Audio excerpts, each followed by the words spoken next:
브뤼셀 집행위 내부 문서 한 장이 유출됐습니다. 제목은 간단했죠. 공급망 일정표 재조정안. 하지만 내용은 충격이었습니다. 유럽 주요국들이 지난 수개월간 쏟아부은 산업기금과 연구재원에도 불구하고 첨단 반도체 핵심 광물 조달 리드타임이 수주에서 수개월로 늘어날 수 있다는 시나리오가 담겨 있었거든요. 숫자는 변동성이 컸지만 한 가지는 명확했습니다. 지연이 비용을 폭발시킨다는 구조였죠. 프랑스와 독일조차 확보했다고 단정하기 어려웠던 광물에서 부품, 부품에서 칩으로 이어지는 연결고리. 그 고리가 흔들리면 인공지능, 방산, 자동차 같은 핵심 산업 일정표는 연쇄적으로 무너집니다. 그런데 대조적이었습니다.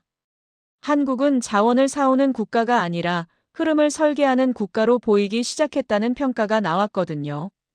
거래가 아니라 운용의 언어로 접근한다는 겁니다. 바로 그때 한 인물이 움직입니다. 유럽 선진국 우월감 속에서 아시아 협력은 늘 리스크라고 믿어온 실무자. 그가 서울행을 피할 수 없는 임무로 받아들였다는 정황이 포착됐죠. 왜 유럽은 체면을 지키려는 순간 한국은 프로토콜로 판을 뒤집었을까요? 챕터 1 1000단어. 저는 클레어 뒤몽입니다. 유럽연합 집행위 산하 공급망 위기 대응 태스크포스에서 실무를 총괄하고 있죠. 그런데 그날 새벽 2시 브뤼셀 회의실에서 제 태블릿 화면이 붉게 변했습니다. 경고 알람이 연속으로 터졌어요. 특정 소재의 예상 물량 변동폭이 평시 대비 급격히 확대됐다는 시뮬레이션 결과였습니다. 일부 부품 납기 예측 구간이 주 단위에서 월 단위로 늘어날 수 있다는 내용도 포함돼 있었죠. 저는 숫자에 약하지 않습니다. 오히려 숫자만 믿는 사람이에요. 그런 제가 보기에도 이건 심각했습니다. 결정적으로 대체 루트로 분류했던 옵션들이 동시에 잠길 수 있다는 가정까지 나왔거든요. 회의실 공기가 차가워졌습니다. 아니, 원래 브뤼셀 회의실은 늘 차갑죠. 하지만 그날은 온도가 아니라 표정이 얼어붙었어요. 제가 자료를 공유하자마자 튀어나온 말은 해결책이 아니었습니다. 유럽 내부 조율이 우선이다. 정치적 파장을 최소화해야 한다. 표현을 완화하라. 저는 속으로 계산했습니다. 완화가 시간을 벌어줄 수는 있겠죠. 하지만 시간이 비용을 폭발시키는 구간에 이미 들어섰다면요. 그 계산이 끝나는 순간 제 목 뒤가 딱딱하게 굳었습니다. 불길한 직감이었어요. 바로 그때였습니다. 회의장 뒤편에서 누군가 낮게 비웃는 소리가 들렸죠. 마티아스 크루거였습니다. 유럽 전통 강국 출신으로 산업 로비와 정무 라인을 동시에 다루는 인물이죠. 그가 냉소적인 목소리로 말했습니다. 서울이요? 지금 유럽이 아시아에 기대는 그림을 만들겠다는 겁니까? 아시아는 늘 단가로 시작해서 리스크로 끝납니다. 그 말이 회의장에 박혔습니다. 저는 반박하지 못했어요. 아니, 반박할 수 없었습니다. 왜냐하면 저 자신도 그렇게 믿고 있었거든요. 제 표정이 미세하게 흔들렸습니다. 그 흔들림은 논리에서 온 게 아니었어요. 과거에서 왔습니다. 2011년 제가 아시아 현장에서 무너졌던 그 프로젝트. 그때의 기억이 지금도 제 몸속 깊이 박혀 있었거든요. 회의는 결론 없이 끝났습니다. 다만 한 가지만 확정됐죠. 제가 서울로 간다는 것. 단, 절대 의존처럼 보이게 하지 말 것. 유럽 내부의 체면을 지킬 것. 그게 임무의 전부였습니다. 마티아스가 회의장을 나가면서 마지막으로 한마디 던졌어요. 클레어, 이번에 실패하면 책임서는 당신 쪽으로 그어질 겁니다. 그 말이 제 등을 찔렀습니다. 이건 업무가 아니었어요. 좌천과 생존이 걸린 판이었습니다. 저는 그날 밤 숙소로 돌아와서도 잠을 이루지 못했습니다. 태블릿 화면 속 붉은 경고등이 계속 머릿속에서 깜빡였거든요. 그리고 동시에 떠올랐죠. 2011년 아시아 공장이 멈췄던 그날. 납기가 터지고 본사 회의에서 희생양이 됐던 그날. 아시아는 늘 그렇다는 말이 칼처럼 꽂혔던 그날. 저는 다짐했습니다. 다시는 흔들리지 않겠다고. 하지만 그 다짐이 어쩌면 저를 더 단단한 편견 속에 가둔 건 아닐까요? 한국도 같은 프레임으로 봤습니다. 제조는 잘하겠지. 하지만 판을 짤 정도일까? 선진국의 규칙을 이해할까? 정치적 압력과 외부 변수 앞에서 끝까지 버틸까? 그런 의심이 쌓인 상태로 저는 서울행 비행기에 올라야 했습니다. 비행기 창밖으로 브뤼셀의 불빛이 멀어졌습니다. 그리고 제 마음속 깊은 곳에서 질문 하나가 떠올랐죠. 이번에도 실패할까? 아니면 이번엔 뭔가 다를까? 챕터 2000단어. 제 편견은 국가에서 온 게 아닙니다. 경험에서 왔어요. 2011년 저는 유럽 대기업의 공급망 프로젝트로 아시아 현장에 파견됐었습니다. 당시 저는 신입이 아니었어요. 이미 몇 년간 실무를 다진 상태였죠. 그래서 자신감이 있었습니다. 저는 보이는 숫자만 믿었거든요. 단가, 납기, 보고서, 도장. 그게 전부라고 생각했습니다. 현지 협력사는 완벽해 보였어요. 서류는 문제 없다고 말했고, 공장 투어도 깔끔했고, 담당자들은 프로페셔널했습니다. 저는 안심했죠. 이 정도면 충분하다고. 하지만 프로젝트는 한순간에 무너졌습니다. 서류가 문제 없다고 말하던 바로 그날, 공장이 멈췄어요. 이유는 복합적이었습니다. 하청업체의 자재 수급 문제, 현지 규제 변화, 내부 커뮤니케이션 오류. 하나하나는 작은 문제였지만 동시에 터지니까 전체가 마비됐죠. 납기는 완전히 터졌습니다. 본사는 분노했고 저는 회의실로 소환됐어요. 그 회의에서 누군가 말했습니다. 아시아는 늘 그렇다. 그 한마디가 제 가슴에 박혔습니다. 저는 희생양이 됐어요. 프로젝트 실패의 책임을 혼자 뒤집었었죠. 승진은 물 건너갔고 몇 년간 한직을 돌았습니다. 그때부터였어요. 저는 다시는 흔들리지 않겠다고 결심했습니다. 불확실성에 대한 공포를 아시아라는 단어에 묶어버렸죠. 물론 논리적으로는 알고 있었어요. 아시아 전체가 문제가 아니라는 것. 하지만 감정은 논리를 따르지 않았습니다. 한 번 새겨진 상처는 쉽게 지워지지 않았거든요. 그래서 한국도 같은 렌즈로 봤습니다. 제조 강국이라는 건 인정했어요. 반도체, 배터리, 디스플레이. 그건 누구도 부정할 수 없는 사실이니까요. 하지만 제가 궁금했던 건 다른 거였습니다. 판을 짤 정도의 전략적 사고가 있을까? 선진국들이 수십 년간 쌓아온 규칙을 이해할까? 정치적 압력이나 외부 변수 앞에서 끝까지 버틸 수 있을까? 그런 의심들이 차곡차곡 쌓였습니다. 그 상태로 브뤼셀 정무라인이 저에게 서울행 임무를 던졌죠. 임무는 명확했습니다. 공급망 협력 가능성을 타진할 것. 단, 절대 의존처럼 보이게 하지 말 것. 유럽 내부의 체면을 지킬 것. 그게 전부였어요.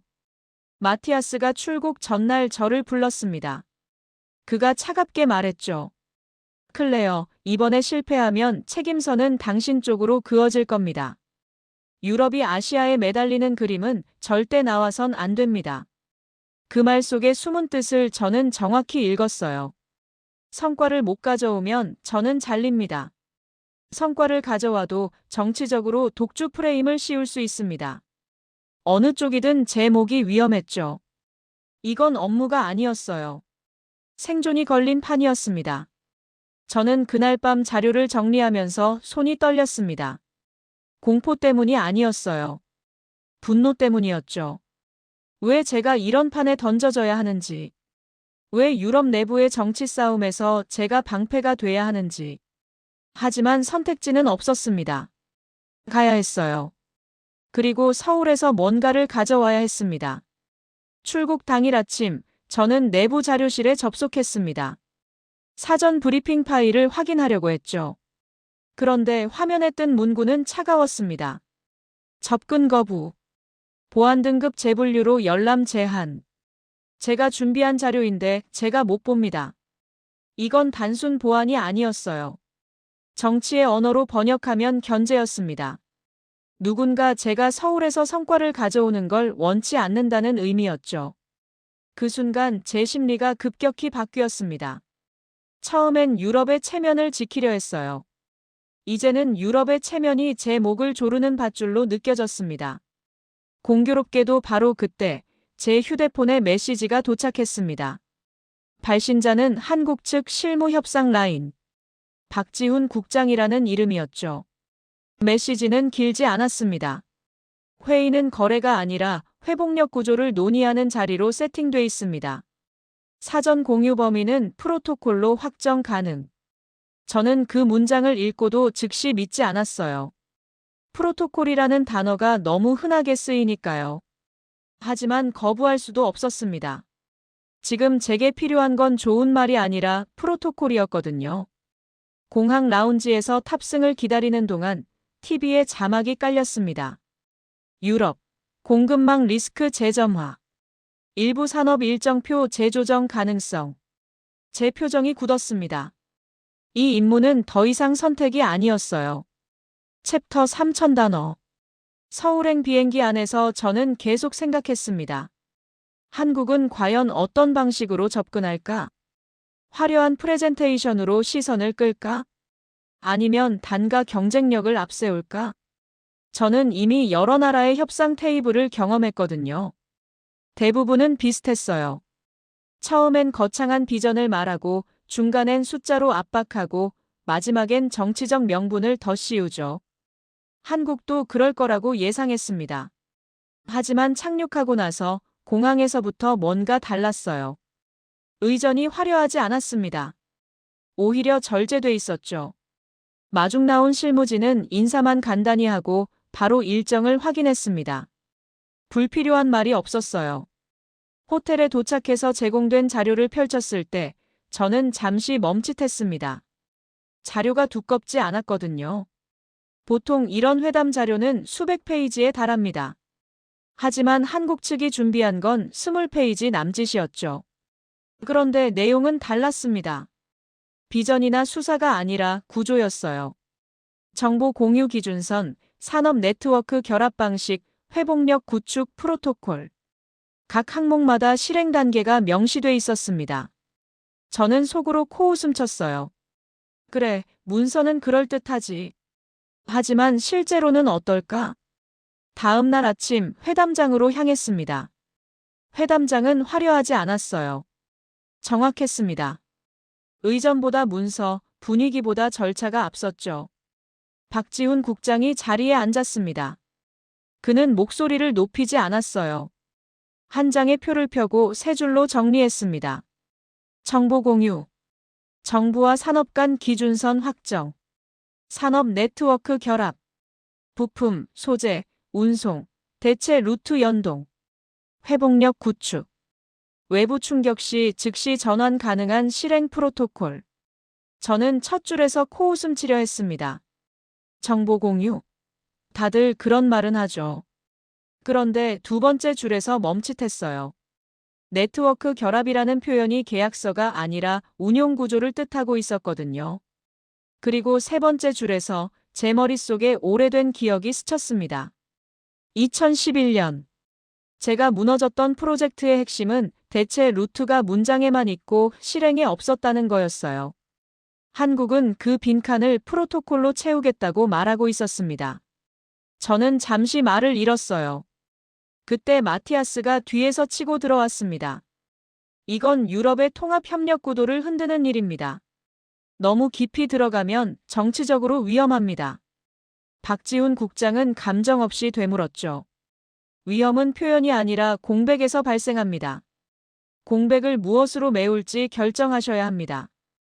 회의장이 잠깐 멎었습니다. 말싸움이 아니었어요.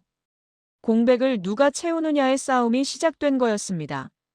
저는 그때 깨달았어요. 한국은 설득하려 하지 않는다는 것. 선택하게 만들고 있었습니다. 회담이 진행되는 동안 제 휴대폰이 진동했습니다. 브뤼셀에서 새로운 전문이 도착했다는 알림이었죠. 화장실로 나가서 내용을 확인했습니다. 이번 협력은 유럽의 질서를 교란할 수 있다. 추가 검토 없이 진행 시 책임 라인을 명확히 한다. 문장 끝에 명확히는 때로 희생양과 같은 뜻입니다. 저는 알았어요. 서울에서 성과를 못 가져가면 브뤼셀은 실무 과욕이라며 저를 자를 수 있습니다. 반대로 성과를 가져가도 정치적으로 독주 프레임을 씌울 수 있죠. 제 손이 떨렸습니다. 공포가 아니라 분노였어요. 왜 저는 계속 이런 판에 던져지는 걸까? 회의장으로 돌아왔을 때 마티아스가 밖으로 나가는 모습이 보였습니다. 나중에 안 사실이지만 그는 기자들에게 흘리듯 말했다고 해요. 유럽이 아시아에 매달리는 그림은 아니다. 그 말은 클레어가 매달린다는 그림을 암시하는 거였습니다. 저는 자리에 앉아서 박지훈 국장을 바라봤어요. 그가 조용히 한 문장을 제안했습니다. 정치적 충돌을 피하면서도 실행 구조를 고정할 수 있는 문장입니다. 그는 종이 한 장을 밀어왔습니다. 저는 그 문장을 보며 손끝이 멈췄어요. 이건 협력이 아니었습니다. 방패와 칼을 동시에 숨기는 문장이었죠. 국제광물안보협력 프레임과 연동한 공급망 회복력 공조를 검토 추진한다. 이 문장은 공격적이지 않았어요. 특정 국가를 겨냥하지 않았습니다. 그런데도 실행을 고정했습니다. 왜냐하면 연동이라는 단어가 외교의 방패가 되고 회복력이 산업의 칼날이 되기 때문이었죠. 저는 그 문장을 여러 번 읽었습니다. 처음엔 의심했어요. 두 번째는 분석했고 세 번째는 인정했습니다. 이건 제가 지금까지 본 협상 문장 중 가장 정교했어요. 챕터 4000단어. 저는 그 문장을 앞에 두고 한참을 생각했습니다. 브뤼셀로 돌아가서 이 문장을 보고하면 어떻게 될까? 마티아스는 분명 흔들 겁니다. 유럽의 주권을 흔든다고, 정치적으로 위험하다고. 하지만 동시에 저는 알고 있었어요. 이 문장 없이 브뤼셀로 돌아가면 저는 끝입니다. 빈손으로 돌아간 실무자에게 유럽은 관대하지 않거든요. 박지훈 국장이 고개만 끄덕였습니다. 그 문장이면 충분합니다. 그의 목소리에는 강요가 없었어요. 단지 확신만 있었습니다. 저는 잠시 숨을 고르고 물었습니다. 이 문장으로 실제 실행까지 연결되는 구조는 어떻게 보장하죠? 박지훈 국장은 새 자료 한 장을 펼쳤습니다. 체크리스트 형태였어요. 공유 범위. 무엇을 언제 어떻게. 전환 조건. 어떤 충격에서 어떤 루트로. 책임 분배. 정부, 산업, 운송망. 각 항목마다 실행 담당과 점검 주기가 명시돼 있었습니다. 저는 그 자료를 보면서 제 심장이 두근거리는 걸 느꼈어요. 이건 약속이 아니었습니다. 장치였어요. 2011년 아시아 프로젝트가 무너졌던 이유가 바로 이거였거든요. 당시엔 문서가 약속에 그쳤습니다. 하지만 지금 제 앞에 놓인 건 약속이 아니라 작동 구조였죠. 저는 천천히 고개를 들어 박지훈 국장을 봤습니다. 그는 여전히 감정이 없었어요. 그냥 기다리고 있었습니다. 저는 입을 열었습니다. 이 구조를 브뤼셀에 보고하려면 검증 과정이 필요합니다. 박지훈 국장이 즉시 답했죠. 검증 일정은 이미 준비돼 있습니다. 산업 현장 방문, 물류 네트워크 확인, 정부 협의체 구성안까지 모두 문서화돼 있습니다. 그 말을 듣는 순간 저는 뭔가 이상한 감정을 느꼈어요. 한국을 의심하던 감정이 아니었습니다. 이제는 이 구조를 흔드는 쪽을 의심하는 감정이었죠. 회담이 끝나고 저는 호텔로 돌아왔습니다. 방 안에서 혼자 앉아 생각했어요. 제가 지금 느끼는 감정이 뭔지. 두려움일까? 아니면 기대일까? 잘 모르겠었습니다. 다만 한 가지는 확실했어요. 한국은 제가 예상했던 방식으로 움직이지 않았다는 것. 설득하지 않았고 강요하지도 않았습니다. 그냥 구조를 펼쳐놓고 선택하게 만들었어요. 다음 날 산업 현장 방문 일정이 시작됐습니다. 반도체 소재 공장, 배터리 부품 생산 라인, 물류 거점. 각 현장마다 저는 질문했어요. 납기 변동 시 대응 프로토콜은? 공급망 충격 발생 시 전환 루트는? 정부와 산업 간 정보 공유 시스템은? 놀라운 건 모든 질문에 즉답이 나왔다는 겁니다. 서류를 뒤적이거나 담당자를 찾지 않았어요. 현장 책임자가 바로 답했습니다. 그것도 구체적인 숫자와 절차로요. 저는 점점 확신하게 됐습니다. 이건 쇼가 아니라는 것. 실제로 작동하는 구조라는 것. 마지막 방문지는 물류통합관제센터였습니다. 거기서 저는 화면 하나를 봤어요. 실시간으로 업데이트되는 공급망 흐름도였습니다. 어느 항구에서 어느 부품이 움직이는지, 예상 도착 시간은 언제인지, 리스크 요인은 무엇인지 모두 한 화면에 떴습니다. 저는 그 화면을 보면서 제 마음속 깊이 뭔가가 무너지는 걸 느꼈어요. 제가 한국을 바라보던 프레임이었습니다. 한국은 제조국이 아니었어요. 설계국이었습니다. 흐름을 만드는 나라였죠. 그날 저녁 호텔방에서 저는 브뤼셀로 보낼 보고서를 작성했습니다. 손이 떨렸어요. 하지만 이번엔 공포가 아니었습니다. 제가 쓰고 있는 문장들이 브뤼셀의 판을 흔들 거라는 확신 때문이었죠. 저는 문장 하나를 완성했습니다. 한국은 거래 대상이 아니라 구조 설계 파트너로 접근해야 한다. 그 문장을 쓰고 나서 저는 잠시 멈췄습니다. 이 문장을 보내면 제 입장은 더 위험해질 수 있습니다. 마티아스는 분명 공격할 거고 브뤼셀 내부에서도 반발이 나올 겁니다. 하지만 저는 보냈어요. 왜냐하면 이건 제 의견이 아니라 사실이었거든요. 보고서를 보낸 다음 날 반응이 왔습니다. 예상대로 거칠었어요. 브뤼셀 내부에서 긴급 회의가 소집됐다는 연락이 왔습니다. 마티아스가 주도한 회의였죠. 저는 화상으로 참여했습니다. 화면 속 마티아스의 표정은 차가웠어요. 그가 첫 마디를 던졌습니다. 클레어, 당신 보고서는 유럽의 산업 주권을 흔드는 내용입니다. 한국에 지나치게 경도된 것 아닙니까? 저는 침착하게 답했습니다. 경도가 아니라 사실 확인입니다. 현장을 직접 검증했고 실행 구조를 확인했습니다.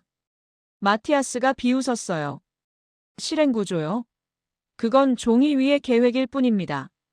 실제 위기 상황에서 작동한다는 보장이 어디 있습니까? 저는 자료를 공유했습니다. 물류통합관제센터 화면 캡처, 현장 책임자 인터뷰 기록, 정부 산업협의체 회의록.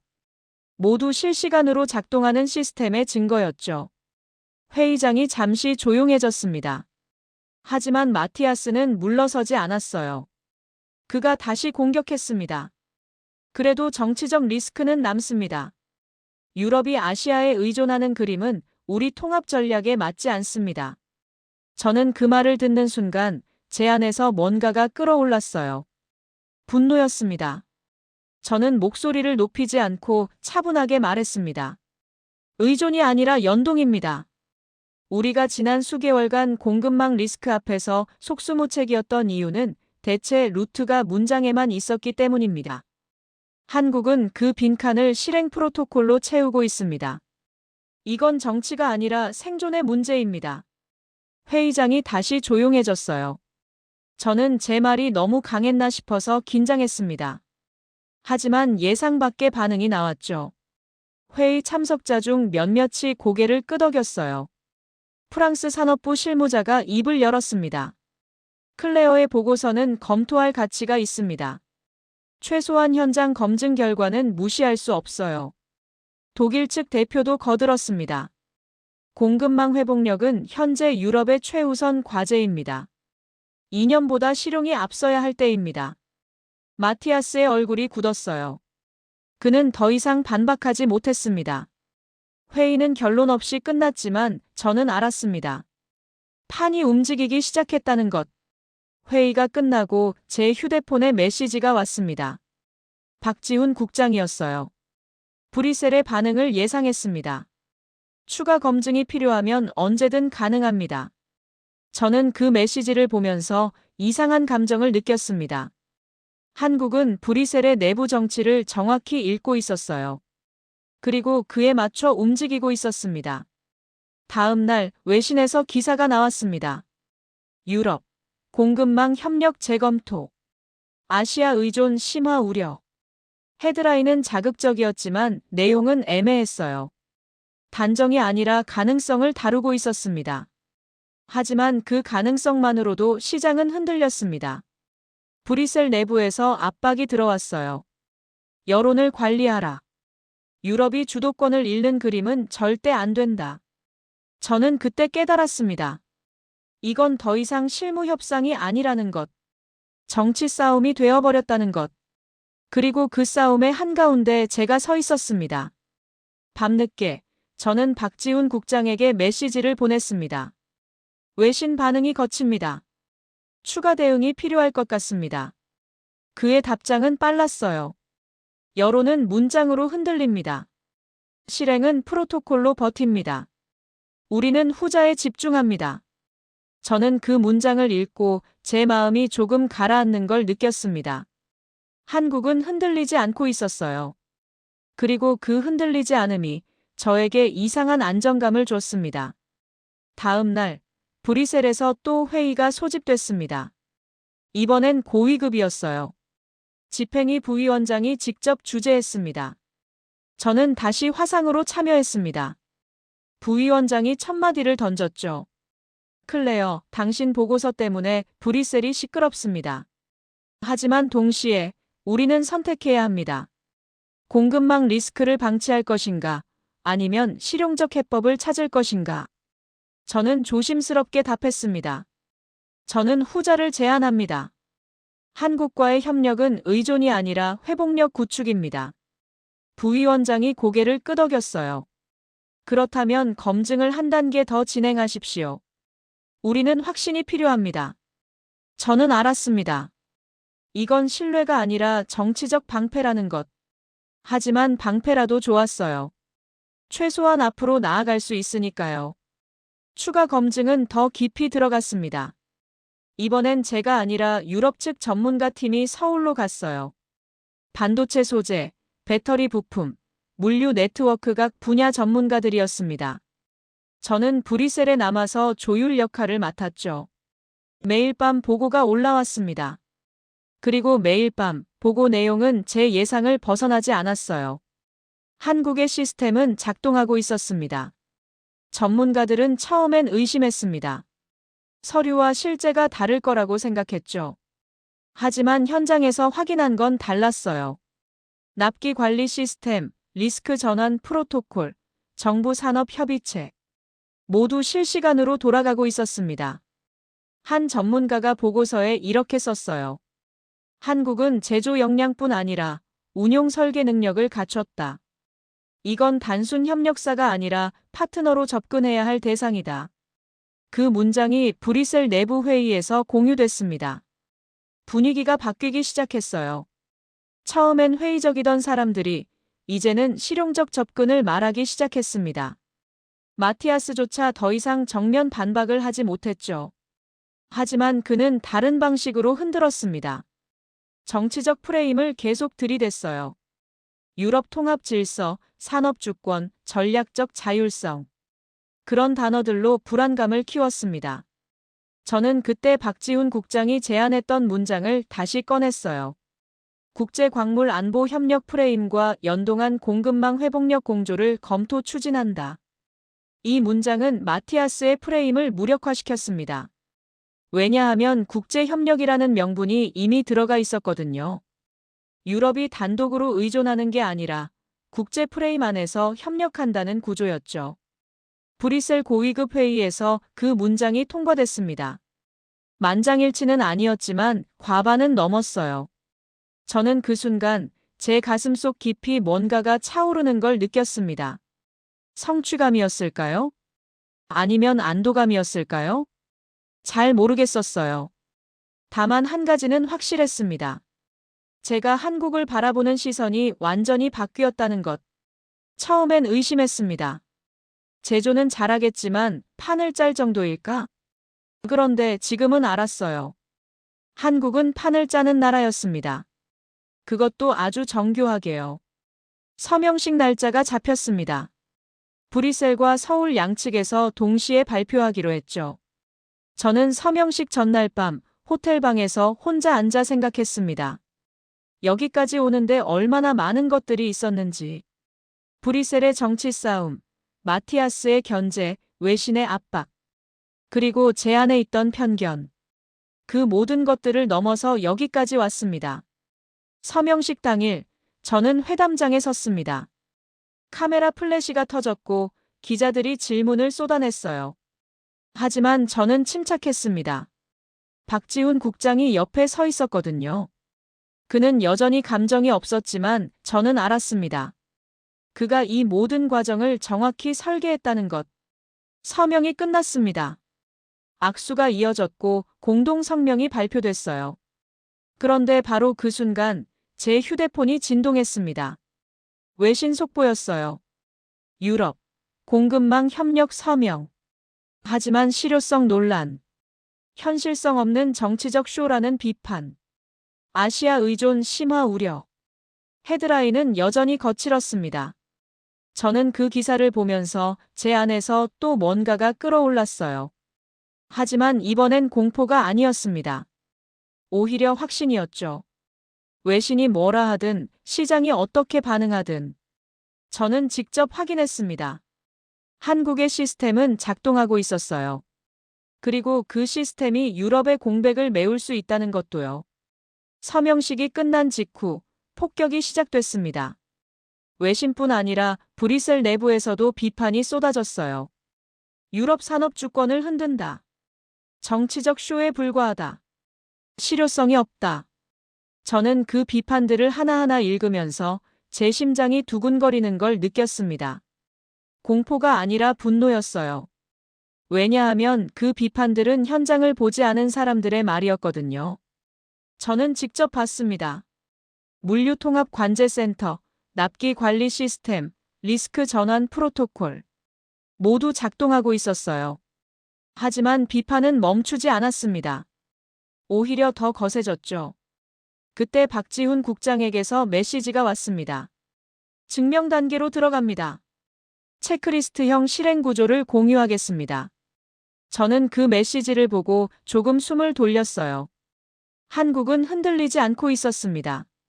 다음 날 한국 측에서 새 문서가 도착했습니다. 실행 프로토콜 상세안이었어요.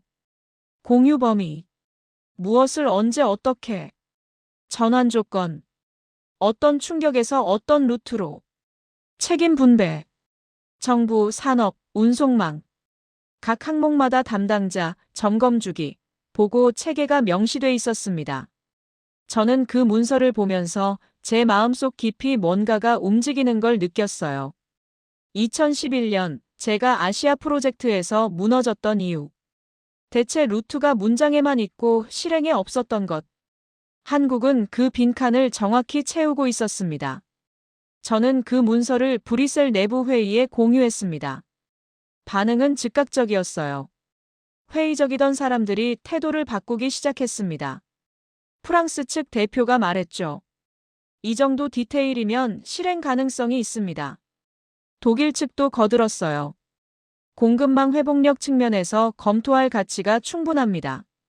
마티아스는 여전히 불만스러운 표정이었지만 더 이상 반박하지 못했습니다.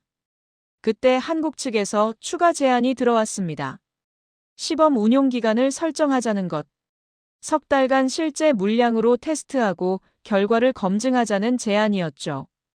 저는 그 제안을 보고 고개를 끄덕였습니다. 이건 자신감이었어요. 한국은 자기들 시스템이 작동한다는 걸 증명할 자신이 있었습니다. 브뤼셀도 그 제안을 받아들였어요. 반대할 명분이 없었거든요. 시범 운용이 시작됐습니다. 저는 매주 보고를 받았어요. 첫 주, 납기 준수율 98%. 둘째 주, 리스크 전환 프로토콜 2건 작동. 셋째 주, 정부 산업협의체 정례회의 진행. 모든 지표가 계획대로 움직였습니다. 저는 그 보고들을 보면서 제 안에서 뭔가가 단단해지는 걸 느꼈어요. 한국에 대한 신뢰였습니다. 아니, 신뢰라는 말도 부족했어요. 확신이었습니다. 석 달이 지났습니다. 최종 보고서가 나왔어요. 납기 준수율 97.3%. 리스크 전환 프로토콜 작동률 100%. 공급망 충격 대응 평균 시간 48시간 이내. 모든 지표가 목표를 초과 달성했습니다. 브뤼셀 내부 회의가 소집됐어요. 이번엔 분위기가 완전히 달랐습니다. 부위원장이 입을 열었죠. 한국과의 협력은 성공적이었습니다. 이제 본격 실행 단계로 전환합니다. 저는 그 말을 듣는 순간 제 눈시울이 뜨거워지는 걸 느꼈습니다. 여기까지 오는데 얼마나 많은 것들과 싸웠는지. 브뤼셀의 정치, 외신의 비판, 제안의 편견. 모두 넘어섰습니다. 회의가 끝나고 저는 박지훈 국장에게 메시지를 보냈어요. 시범 운용 성공했습니다. 브뤼셀이 본격 실행을 결정했습니다. 그의 답장은 간단했습니다. 예상했던 결과입니다. 실행이 증명했으니까요. 저는 그 문장을 읽고 미소 지었습니다. 한국은 처음부터 흔들리지 않았어요. 말이 아니라 실행으로 증명할 자신이 있었던 겁니다. 48시간은 짧은 시간입니다. 하지만 공급망에서는 긴 시간이에요. 불확실성이 커지는 구간에서는 하루가 일정표를 무너뜨릴 수 있거든요. 브뤼셀 내부에서 흘러나오는 톤이 완전히 달라졌습니다. 처음에는 과장이라던 사람들이 이제는 검토를 말했어요. 그리고 검토의 핵심은 한 가지로 수렴됐습니다. 한국이 제시한 건 칩이 아니라 칩을 살리는 운용 구조다. 저는 그 말을 듣는 순간 제 심장이 뛰는 걸 느꼈습니다. 제가 처음부터 말하려 했던 게 바로 그거였거든요. 한국은 제조국이 아니라 설계국이라고. 흐름을 만드는 나라라고. 이제 브뤼셀도 그걸 인정하기 시작했습니다. 며칠 뒤 유럽 주요 언론의 톤도 바뀌었어요. 처음엔 비판 일색이었지만 이제는 분석 기사가 나오기 시작했습니다. 한국의 공급망 시스템, 유럽의 새로운 선택지 제공. 아시아 협력, 의존 아닌 회복력 구축. 실행 프로토콜이 증명한 실효성. 저는 그 기사들을 보면서 제 마음이 편안해지는 걸 느꼈어요. 드디어 세상이 제대로 보기 시작했다는 안도감이었습니다. 브뤼셀에서 고위급 회의가 또 열렸습니다.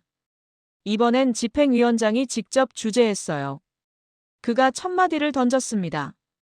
한국과의 협력은 유럽 공급망 전략의 핵심 축이 될 것입니다. 이제 우리는 규모를 확대해야 합니다. 저는 그 말을 듣는 순간 제 안에서 뭔가가 폭발하는 걸 느꼈어요. 감격이었습니다. 여기까지 오는데 얼마나 많은 싸움이 있었는지. 하지만 저는 감정을 드러내지 않았습니다. 대신 침착하게 다음 단계를 제안했죠. 확대 전에 추가 검증이 필요합니다. 더 많은 산업 분야, 더 긴 시범 기간, 더 깊은 협력 구조. 집행위원장이 고개를 끄덕였어요. 좋습니다. 클레어, 당신이 총괄하십시오. 저는 그 순간 제 입장이 완전히 바뀌었다는 걸 깨달았습니다. 처음엔 희생양 후보였어요. 이제는 핵심 책임자가 됐습니다. 그날 밤 저는 박지훈 국장과 화상회의를 했습니다. 그에게 브뤼셀의 결정을 전했어요. 규모 확대, 추가 검증, 장기 협력 구조. 박지훈 국장은 여전히 감정이 없었습니다. 하지만 제가 보기엔 그의 눈빛이 조금 달라 보였어요. 만족스러워 보였습니다. 그가 말했죠. 예상했던 수순입니다. 실행이 증명하면 확장은 자연스럽습니다. 저는 그 말을 듣고 고개를 끄덕였어요. 한국은 처음부터 이 그림을 그리고 있었습니다. 설득이 아니라 증명. 말이 아니라 실행. 그게 한국의 방식이었어요. 며칠 후, 저는 다시 서울로 갔습니다. 이번엔 의심이 아니라 협력을 위해서였죠. 공항에 내렸을 때 공기가 달라 보였어요. 같은 서울인데 제 눈에는 다르게 보였습니다. 더 이상 불확실한 협력 대상이 아니었어요. 믿을 수 있는 파트너였습니다. 회담장에서 박지훈 국장을 다시 만났습니다. 그는 여전히 말이 많지 않았어요. 하지만 저는 알았습니다. 그가 지난 몇 달간 얼마나 정교하게 이 판을 설계했는지. 저는 그에게 물었습니다. 처음부터 이렇게 될 거라고 예상했습니까? 박지훈 국장이 잠시 생각하더니 답했어요. 예상이 아니라 설계입니다. 불확실성을 줄이고 실행을 증명하고 확장을 준비하는 것. 그게 우리 방식입니다. 저는 그 말을 듣고 제 마음속 깊이 뭔가가 자리 잡는 걸 느꼈습니다. 존경이었어요. 한국에 대한, 그리고 이 시스템을 만든 사람들에 대한 존경. 회담이 끝나고 저는 호텔로 돌아왔습니다. 창밖으로 서울의 야경이 펼쳐졌어요. 불빛들이 반짝였습니다. 저는 그 불빛을 보면서 생각했습니다. 2011년 아시아에서 무너졌던 저. 그때 제가 놓쳤던 게 뭐였는지 이제 알았어요. 저는 숫자만 믿었습니다. 하지만 진짜 중요한 건 구조였어요. 약속이 아니라 실행이었습니다. 한국은 그걸 보여줬습니다. 말이 아니라 시스템으로. 설득이 아니라 증명으로. 저는 창밖을 보며 혼자 중얼거렸어요. 고맙습니다. 제 편견을 깨뜨려줘서. 제게 다시 믿을 수 있는 용기를 줘서. 그리고 유럽의 새로운 길을 보여줘서. 48시간 만에 브뤼셀의 공기가 바뀌었습니다. 하지만 제 마음속은 훨씬 더 오래전부터 바뀌고 있었어요. 한국을 의심하던 눈빛이 이제는 한국과 함께 걷는 눈빛으로. 제조국이 아니라 설계국으로. 거래 대상이 아니라 파트너로. 그렇게 저는, 그리고 유럽은 한국을 다시 정의하기 시작했습니다. 이제까지 감동의 대륙이었습니다. 구독과 좋아요가 큰 힘이 됩니다.